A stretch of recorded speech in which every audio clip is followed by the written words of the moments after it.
sits over there. She's better than that other one for sure. She's like 3 something.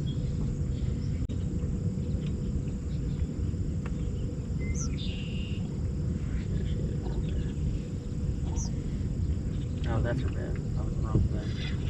No, she might be. She's maybe a 2.5. It's a little bit bigger than the other one, not too much. She at least isn't as wild and crazy as the other one. And she's wild and crazy, but she's not as crazy as that one.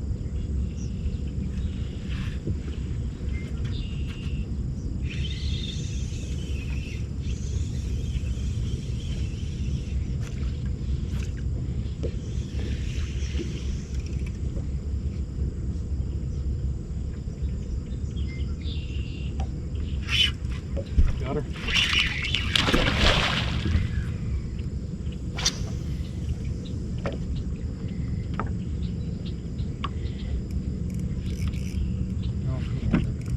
Come here.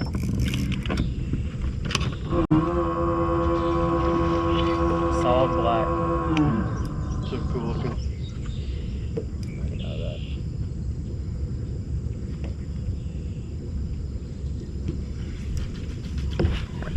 Come back there. What you want? Oh my gosh. Stop. Get out of the grass. Get out of the grass.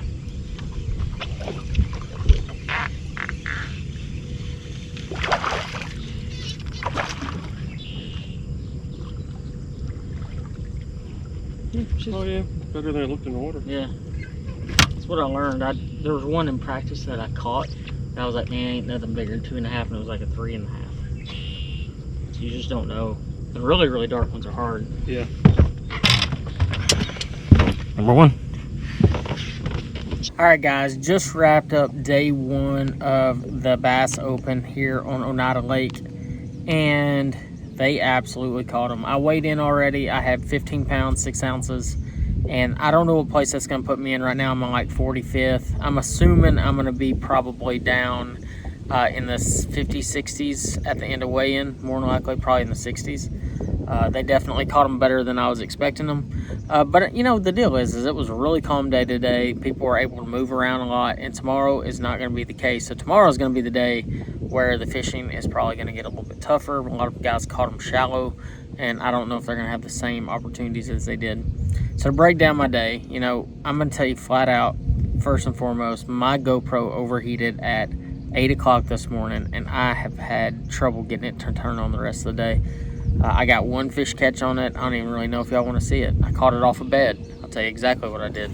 But it was only about a 2 3/4 pounder. It wasn't anything too terribly crazy, but it did happen, and it definitely started my day in the right direction. The rest of the day, it was pretty slow. I stayed shallow for a little while, caught a couple more, and then I made a move out deep, and I stayed out there for quite some time. And the fishing was really hard for me. Went back shallow, had a few more bites, and was able to scrap up 15 pounds, 6 ounces. My coiler had 9 pounds, 3 ounces. So shallow was definitely the deal for me today. That 7 to 9 foot range definitely seemed to play the most. You know, typical smallmouth stuff, you know, shallow water baits, jerk baits, top waters, hair jigs, Ned rigs, drop shots. It didn't really matter as long as you put it in front of one of them, and that was the most important part.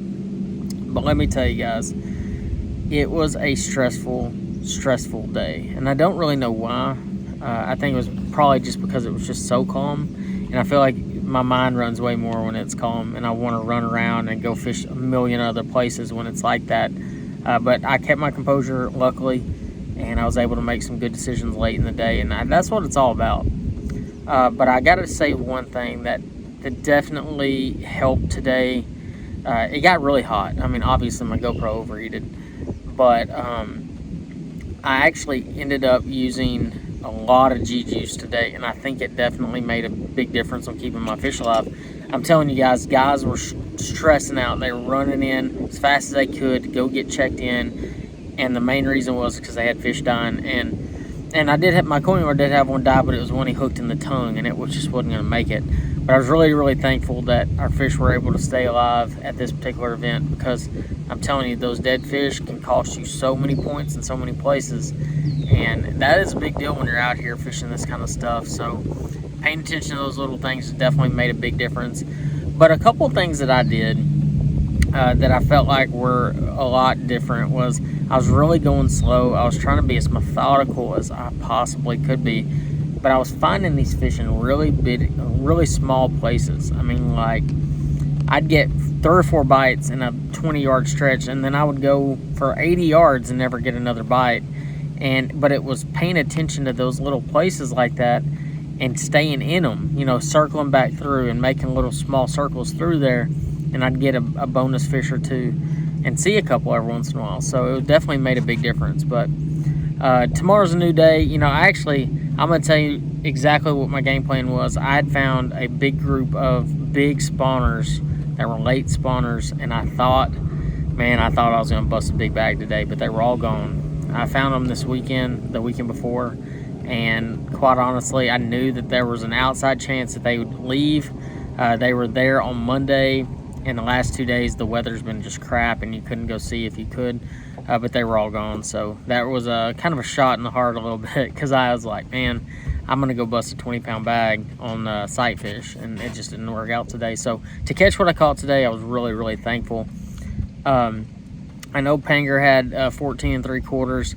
I looked on Bass Track. John had over 16 pounds, and my wife told me that she saw a couple pictures of Hallman on Bassmaster's website, and he had at least a few fish for sure. So it looks like the house has done decently well.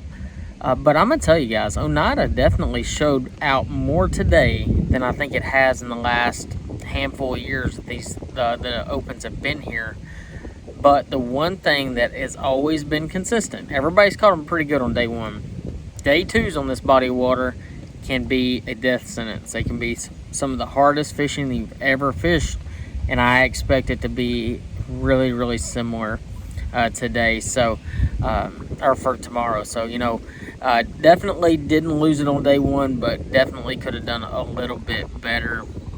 But overall, I guess it could have been way worse. So we caught 15.6. I mean, I'm gonna need like 17 or 18 tomorrow, so that's just the reality of it. Had a good culling yard today, and he was super nice. And so, yeah, day 2. Hopefully it's a good one. So I hope y'all enjoyed this video. And if you haven't yet, make sure you subscribe to this channel. I know this is a short video, a short recap video, but I definitely hope that y'all enjoyed it overall. So we'll see you in the next one.